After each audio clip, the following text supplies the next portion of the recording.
os detalhes da prisão do principal suspeito de participar da morte de uma menina de 2 anos em Paulista. A vítima apresentava sinais de violência, dentre as violências praticadas, né, violências físicas, também a violência sexual. A violência sexual. Essa criança deu entrada no hospital como se estivesse engasgado. O repórter Jedson Pontes tem mais informações ao vivo.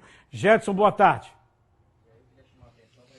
Boa tarde, Carginô. Boa tarde para todos. Só para a gente dar aquela contextualizada, Carginô, essa criança, uma menina de 2 anos, ela morreu no último dia 22 de outubro, no bairro de Maranguape 1, em Paulista. A mãe dela deixava ela numa casa com uma cuidadora para justamente ir trabalhar.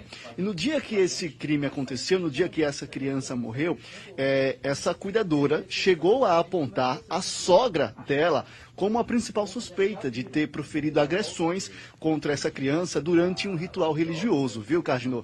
E essa sogra, essa mulher de 50 anos, ela chegou a ser presa temporariamente, mas foi solta aí na última sexta-feira com o decorrer das investigações. A polícia agora apresenta a prisão do principal suspeito, né, da morte dessa criança, que seria o companheiro dessa cuidadora. O delegado Diego Jardim vai explicar para a gente ao certo como tudo isso aconteceu. Doutor, boa tarde para o senhor.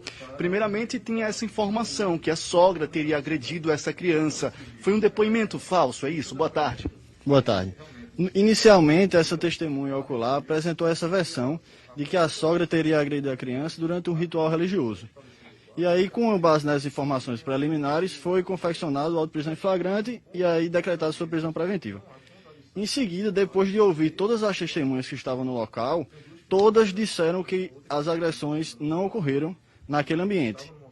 Todas afirmaram que o preso, agora, ficou no quarto com as 2 crianças.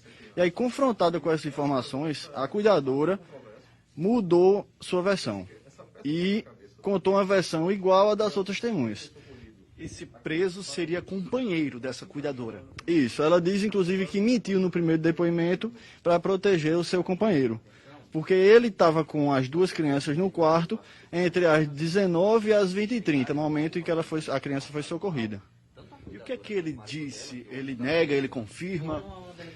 Ele apenas disse que estava dormindo, que chegou e foi dormir com as crianças, e quando acordou, a companheira já estava no quarto e a criança estava chorando. Ele perguntou por que a criança estava chorando, ela disse que foi porque ela queria mingau. Saiu logo depois, a criança começou a desfalecer. Mas ele não atribui a ninguém a responsabilidade, ele não disse que alguém poderia ter feito, ele apenas estava dormindo e que ele não sabe o que aconteceu, apenas. Já é possível afirmar a causa da morte dessa criança? Sim, o IML atestou que a causa da morte foi traumatismo de abdômen fechado, com lesão de baço, com lesão em estômago, intestino e fígado. E sobre a questão da violência sexual, existe alguma confirmação que essa criança realmente sofreu violência? E quem teria, né, feito essa atrocidade? Sim, o laudo também atestou que houve violência sexual, mas disse que a lesão sexual não era recente, que já faz mais de 24 horas que havia ocorrido. E aí essa investigação vai ficar a cargo da Delegacia de Proteção à Criança e Adolescente. Doutor Carginô tem uma pergunta para a gente no estúdio, Carginô? Ô Jedson, veja só, a causa da morte é o traumatismo de abdômen fechado. Pelo que o delegado afirma, são danos em órgãos internos, intestino, fígado, são danos muito sérios. O que poderia ter causado isso? O espancamento ou a própria violência sexual contra a criança, hein, Jedson? Isso, Carginô, ele está comentando justamente sobre essa causa da morte, né, doutor? Carginô pergunta o que é que pode ter ocasionado. O senhor falou sobre essas lesões, né, com objetos contundentes. O que teria sido esses objetos? Isso, o laudo IML diz que foi um instrumento contundente. Aí o contundente poderia ser socos, o que a Polícia Civil acredita que foram socos e chutes que causaram essas lesões no abdômen, mas também tem umas escoriações de cabeça, possivelmente pela queda da criança. Agora, são investigações que continuam, né? Já é possível saber há quanto tempo essa criança sofria essas lesões? A criança bem nova, né, com 2 anos, e o que está atestado no laudo IML é que foram lesões recentes, com menos de 24 horas. E o que vale a pena destacar é que durante todo o dia a criança estava bem, todas as testemunhas disseram que a criança não tinha problema nenhum. Inclusive, às 6h40, bem antes do crime, ela estava com a outra criança assistindo um vídeo no celular. E apenas quando ela ficou sozinha com o preso é que aí as coisas começaram a dar errado. Era isso que eu iria lhe perguntar, doutor. Essas testemunhas também relataram se essa criança já sofria violência há algum tempo? Porque já tinha um certo tempo, né, que a criança ficava com essa cuidadora?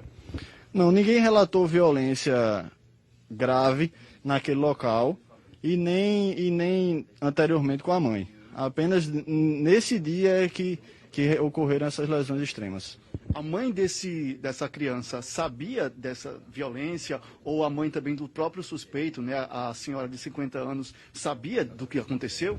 Não, pelo que foi colhido no inquérito policial, ninguém sabia ninguém apontou nenhuma outra violência contra a criança. A questão da violência sexual ainda vai ser está sendo apurada pela Delegacia da Proteção à Criança e ao Adolescente, mas quanto a essa lesão no dia, todos afirmam que o preso estava com ela durante o momento. Mas não puderam ouvir, isso é o que eu também questionei a todos, porque não ouviram, ou se era possível ouvir. Todas as testemunhas afirmaram que do lado da casa estava tendo uma festa, era uma casa de recepção, e estava muito barulho, e que era impossível ouvir. Isso também foi atestado pelo delegado Vitor Freitas, que conduziu o flagrante. Para a polícia fica claro, então, que esse suspeito preso foi realmente quem matou essa criança ou teria participação também de outra pessoa? Sim, os indícios, até o momento, apontam para que o preso tenha sido o autor desse homicídio, nesse momento que estava com as duas crianças no quarto. Não foi encontrado nenhum outro participante que tenha auxiliado ou induzido. Ok, doutor, obrigado, por falar com a gente. Carnot, essas investigações, elas continuam, né, como a gente mostrou aqui. Esse homem de 21 anos, ele foi preso, né, temporariamente, preventivamente, já está no cotel. E a mulher de 50 anos, que teria sido presa, que foi presa, na verdade, no dia que a criança morreu, ela já foi liberada. As investigações continuam também para descobrir a respeito das lesões sexuais sofridas por essa criança de 2 anos. Carnot. Olha, é uma coisa assim, impressionante, porque ninguém sabia que essa criança sofria algum tipo de violência. Não havia essa informação. Ninguém sabia, né? E aquela história da informação falsa, porque foi levantado um falso testemunho, que induziu a polícia no início da investigação a um erro, mas no final das contas levou a polícia à prisão agora do filho da senhora que inicialmente falsamente foi acusada. Porque essa senhora, por ser mãe de santo, foram dizer que ela tinha feito algum ritual de magia negra, alguma coisa assim, né? Pô, inventaram essa história. Não tinha nada a ver. Isso a polícia já confirmou. Mas no avançar da investigação, quem estava com a criança era o filho dela, que tem 21 anos de idade. Havia uma festa do lado, barulho, tem violência sexual atestada no primeiro laudo do hospital e uma violência física inimaginável a ser praticada contra uma criancinha de 2 anos de idade. Inimaginável. Com lesões internas em diversos órgãos. E isso foi constatado pelo Instituto de Medicina Legal. Agora vamos ver o avanço da investigação. A investigação vai seguir para o Ministério Público e o Poder Judiciário. Nós estamos falando de um infanticídio, né?